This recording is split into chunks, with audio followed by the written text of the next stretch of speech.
Samson, de la vocalisation de la Bible hébraïque au IXe siècle, Shimshon, de la racine Shemek, qui signifie soleil, et Nazir dès le ventre de sa mère, et un juge d'Israël pendant 20 ans, XIIe siècle avant Jésus-Christ.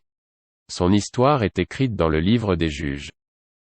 Samson est le fils de Manoach, de la tribu de Dan, du nom d'un des 12 fils de Jacob. Son histoire comporte des aspects extraordinaires. Sa naissance même est un miracle. Un ange annonce à sa mère qu'elle enfantera, alors qu'elle est stérile. Devenu adulte, il déploie une force extraordinaire. La Bible rapporte qu'elle est liée à la longueur de ses cheveux, c'est-à-dire le respect de son vœu de naziréat. Les nazirs ne se coupaient ni les cheveux ni la barbe pour soigner leur aspect physique, en signe de préférence et de consécration pour Dieu. L'Encyclopédia Universalis et le Larousse situent tous deux Samson au XIIe siècle avant Jésus-Christ. Cependant, comme pour tous les autres personnages du livre des Juges, Samson est largement considéré comme étant le résultat d'une construction théologique, et non d'une réalité historique. Selon James Martin, l'histoire de Samson est largement inspirée de la mythologie solaire, et il considère donc qu'il est peu probable qu'il reste la moindre trace de faits réels dans le récit. Selon Salomon Reynard, l'histoire de Samson est un vieux conte cananéen.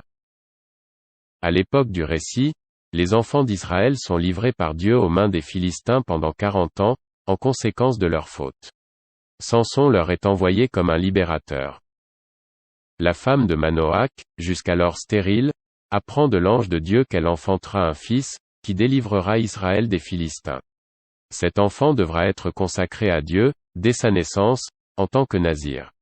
Les lois relatives au naziréat impliquent notamment que le rasoir ne passe jamais sur sa tête, et qu'il ne consomme jamais d'alcool. L'homme à l'apparence d'ange réapparaît pour confirmer à Manoach et à sa femme qu'ils auront un enfant qui devra suivre les lois du naziréat.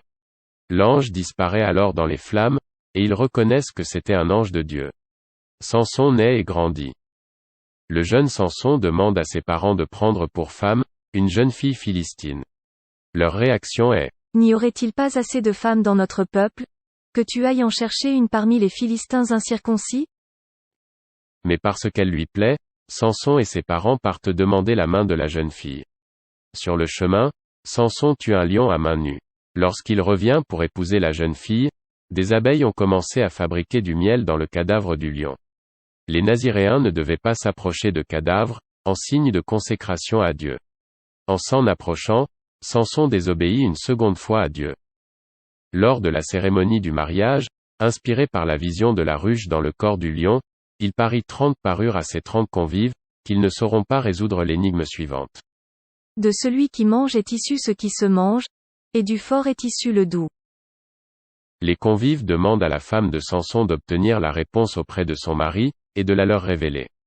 Après 7 jours d'insistance, elle obtient la réponse, et les 30 compagnons répondent correctement à l'énigme grâce à ces indications. Quoi de plus doux que le miel? Et de plus fort que le lion? De fureur, Samson tue 30 hommes d'Ashkelon pour les dépouiller de leurs habits, et retourne vivre auprès de ses parents.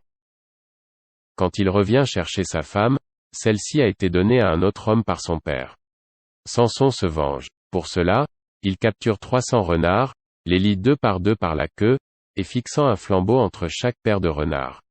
Il les lâche ainsi dans les champs des Philistins, qui sont ravagés par le feu.